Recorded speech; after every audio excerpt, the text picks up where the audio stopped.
Hi everyone, welcome back to the channel. In today's video I'm going to do an unboxing and review of this Ryobi line trimmer kit model R18HLTR14. Alright, so as you may have guessed, based on my previous video and now this one, I decided to return the Azito line trimmer. I just didn't feel that I could make it work, even with modifications. So returned that, underwent the obligatory interrogation by the returns desk, but in my opinion, if you're going to sell substandard products, what do you expect? I'm sure it's not the first one that they've seen returned. So I paid $180 more for this Ryobi. It seems to be the most popular of their line trimmer models. This one, as I mentioned earlier, is the kit, so it comes with the charger and the battery. I don't have any other Ryobi tools, so therefore I'm starting with scratch with this brand. My mum actually bought this exact same trimmer several months ago. She's got other Ryobi tools, so she bought the tool only and she's been very happy with it. We have a similar size block of land, but she's got a bit more grass, and she said that she can get through all of it on one 4-hour amp battery. So we'll see how it goes for me today, but that sounds pretty promising that I won't need to buy another battery. So what we'll do now is get it out of the box and charged up and ready to test.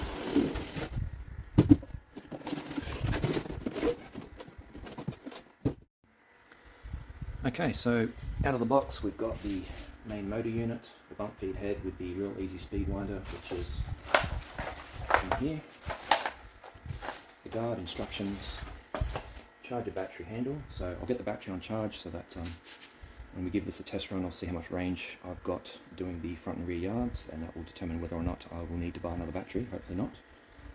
And then we'll assemble the unit. Okay, just out of curiosity, I'll weigh the Azito and Ryobi batteries that I have here. They're both 4 amp hour batteries, 70 watt hour, 18 volt. I'll start with the Azito. We've got 665 grams, and now for the Ryobi, 715. So the Ryobi is 50 grams heavier than the Azito. Alright, the line trimmer's assembled. It was pretty straightforward. Didn't really need the instruction manual. We're just waiting on the battery now before we can do a test. Just one thing to note, I'm not sure if this is applicable to all electric line trimmers, but something that I noticed when I was doing research into them is that the head rotates anti-clockwise, whereas with a petrol I believe it's traditionally clockwise. So there's an arrow there indicating the direction in which it rotates, so like so. I think the only reason to really keep that in mind is if you're doing lawn edging and you walk in a certain direction or stand on, say, the footpath versus the grass, you may need to kind of rethink or reverse your traditional approach to lawn edging, I suppose, because the head's turning the other way. But again, I'll give you my thoughts on that when I give it a go. Okay, the battery's charged, so we're ready to go.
use the line trimmer for the first time, I'll share my initial thoughts, positives, negatives, observations, and with that hopefully it will help you make up your mind as to whether this might be the right line trimmer for you.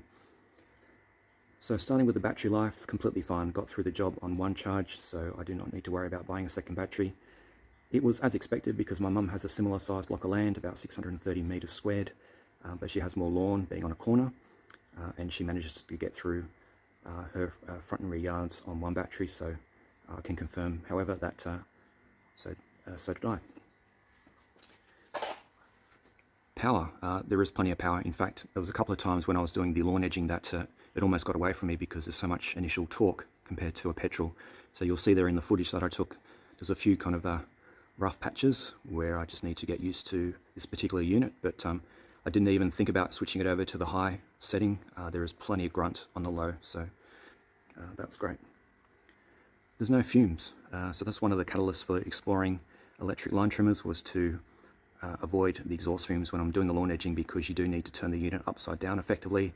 The other thing is that with the petrol line trimmer, it can get quite hot, and when it's resting on your forearm, you know, it doesn't kind of burn your skin, but it, you know, gets quite uncomfortable. So yeah, this doesn't get hot, and there are no exhaust fumes, another benefit. The bump feed worked really well, and I had to use it quite a few times because there's quite a lot of lawn edging that I need to do, so the line wears out fairly quickly. I would recommend upgrading the line from a 2 to a 2.4mm if possible. But yeah, the bump feed worked really well.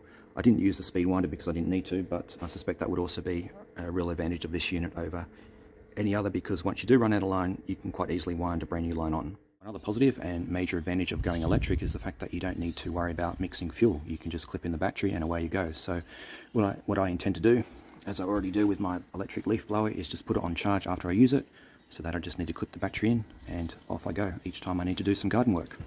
Okay, and the final two positives that I would note in my initial thoughts is the build quality. So it feels like a very sturdy, well-built unit. I would say that the weight is equivalent or almost equivalent to a petrol two-stroke. There's definitely a lot of weight to it.